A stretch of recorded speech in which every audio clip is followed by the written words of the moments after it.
Hai semuanya, ketemu lagi di channel saya Mia Ye.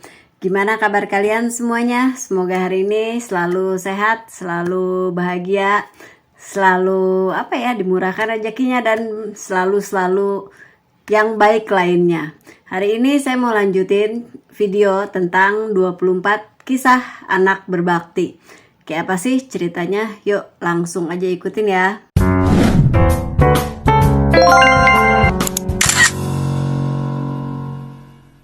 Kisah ini adalah tentang Huang Xiang, seorang pemuda yang sangat berbakti kepada ayahnya.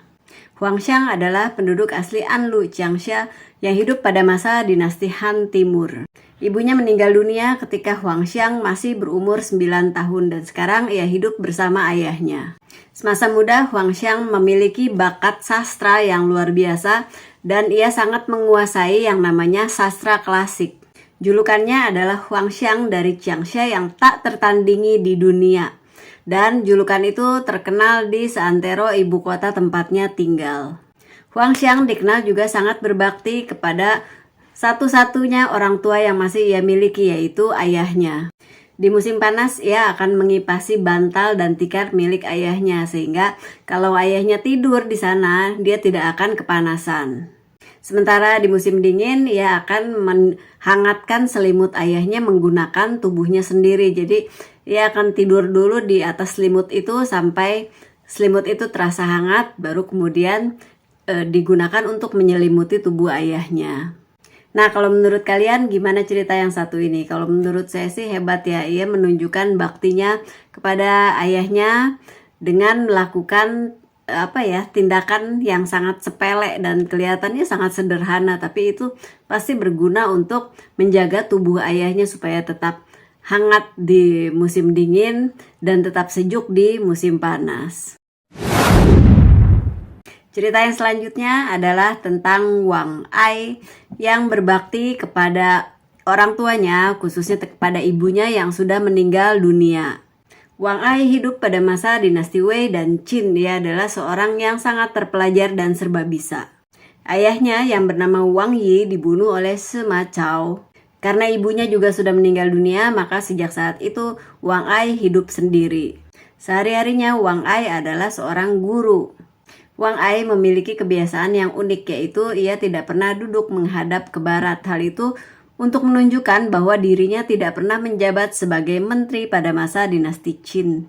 Dulu waktu ibunya masih hidup, ibunya Wang Ai sangat takut terhadap guntur atau petir.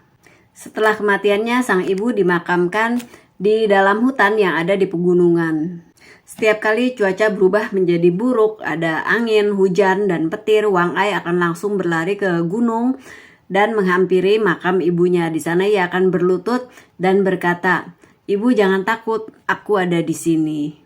Begitu juga pada saat mengajar, ia sering membaca buku yang mengingatkannya kepada orang tuanya. Kalau di ceritanya ditulisnya bab Leo, tapi saya nggak tahu isinya apa. Jadi setiap kali dia membaca bab itu, ia sering menangis merindukan orang tuanya. Nah, kalau menurut kalian gimana bab yang satu, kisah yang satu ini? Kalau menurut saya sih hebat ya, karena Wang Ai masih menunjukkan baktinya kepada orang tuanya walaupun orang tuanya itu sudah meninggal dunia. Cerita yang ini adalah cerita seorang menantu perempuan yang sangat berbakti kepada mertua perempuannya. Sang menantu bernama Nyonya Tang. Ia adalah nenek dari Cui Shannan, seorang pejabat di Jalan Shannan Barat yang hidup pada masa dinasti Tang. Saat itu nenek buyutnya Cui Shannan yang biasa dipanggil Nyonya Changsun itu sudah sangat tua dan giginya sudah ompong. Nah, Nyonya Tang ini sangat berbakti kepada Nyonya Changsun.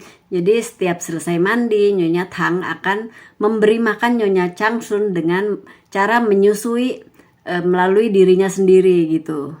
Jadilah selama beberapa tahun asupan makanan yang diterima oleh tubuh Nyonya Changsun hanya dari situ saja. Tapi hebatnya ia bisa tetap sehat. Jadi kayak bayi lagi gitu, minum ASI. Ketika Nyonya Changsun sakit keras, ia mengumpulkan seluruh keluarganya lalu berkata kepada mereka, "Saya tidak dapat membalas budi menantu perempuan saya dengan cara apapun. Saya hanya bisa berharap agar semua keturunan dan menantu perempuannya nanti itu akan berbakti dan menghormati menantu perempuan saya ini dengan cara yang sama seperti ia berbakti kepada saya." Singkat cerita, Choi San-nan diangkat menjadi pejabat tinggi. Ia mengikuti keinginan nenek buyutnya untuk menghormati dan berbakti kepada neneknya, Nyonya Tang. Wah, keren ya ceritanya, singkat tapi sangat dalam maknanya. Kalau menurut teman-teman semua gimana? Bagus-bagus nggak ceritanya? Boleh silakan share di kolom komentar di bawah ini. Nah, kalau begitu sekian dulu video singkat saya hari ini. Semoga suka, semoga bermanfaat. Terima kasih buat semua yang sudah menonton dan sudah selalu mendukung channel ini. Sampai ketemu lagi di video-video yang lainnya. Salam!